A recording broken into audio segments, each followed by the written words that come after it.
بیابان سالبیہ میں خیمہ لگا ہوا تھا اور یہ 3 افراد وہاں پر مقیم تھے جن کے نام یہ تھے قمر، وہاب اور ہانیہ۔ یہ لوگ پرسکون و آرام کی زندگی گزار رہے تھے۔ وہاب اپنے گوسفندوں کو چرانے کے لیے جنگل میں لے جاتا تھا اور رات کو واپس لوٹ آتا۔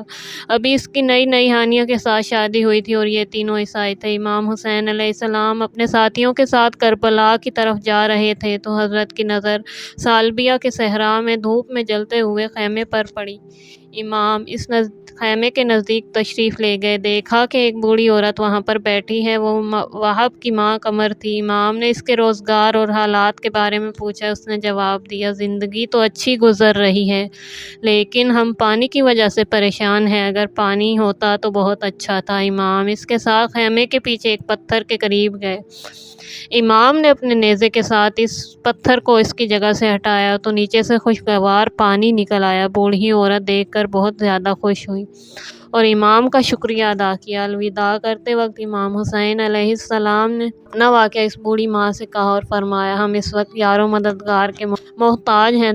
جب تمہارا بیٹا وہاں واپس لوٹے تو اسے کہنا کہ وہ ہم سے ملے اور ہمارے ساتھ حق کا دفاع کرے۔ اس کے بعد امام تشریف لے گئے لیکن بوڑھی عورت حیران رہ گئی اور امام کی عظمت اور کرامت اور امام کی مہربانی نے اس کی فکر اور دل کو اپنے قبضے میں اس طرح لے لیا تھا کہ وہ چاہتی تھی کہ وہ بھی امام کے ساتھ حرکت کرے۔ تھوڑی دیر کے بعد اس کی بہو اور اس کا بیٹا وہاں واپس آئے تو انہوں نے ایک خوشگوار چشمہ اپنے خیمے کے قریب دیکھا تو انہوں نے اس کی وجہ پوچھی تو اس کی ماں نے سارا واقعہ ان کے لیے بیان کیا اور امام کے پیغام کو اپنے بیٹے تک پہنچایا۔ یہ تینوں واقعہ سننے کے بعد مولا کے معتقد ہو گئے۔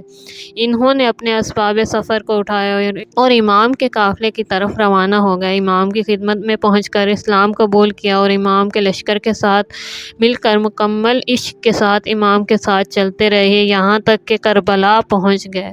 جب عاشور کا دن ہوا تو قمر نے وہاب سے کہا، بیٹا اٹھو اور فرزند رسول کی مدد کرو۔ وہاب نے کہا، اے میری ماں، ضرور مدد کروں گا، اس میں کوتاہی نہیں کروں گا۔ وہاب کی ماں نے کہا، اٹھ شاہ دین پر جان نثار کر، ان کی مادر گرامی کے سامنے ہمیں بلند کر دے۔ لیکن قمر اصرار کر رہی تھی کہ وہاب میدان میں چلا جائے اور کہتی تھی، اے بیٹا، میں تجھ سے راضی نہیں ہوں گی یہاں تک کہ فرزند رسول کی مدد کے لیے جاؤ اور تجھے امام حسین کے جد کی شفاعت نصیب نہیں ہوگی مگر یہ کہ امام تجھ سے راضی ہو جائیں، آنکھیں پوری ہوں گی۔ اس کے بعد مولا سے اجازت لے کر وہاب میدان کی طرف نکلے۔ بہت اچھا رچ پڑا اور جنگ کی اور ایک جماعت کو قتل کیا اور پانی مانگنے کے لیے دوبارہ ماں کے پاس واپس لوٹے تو عرض کیا، آیا آپ مجھ سے راضی ہوئیں؟ ماں نے کہا، میں تجھ سے راضی نہیں ہوں گی یہاں تک کہ تم حسین کے سامنے شہید ہو جاؤ۔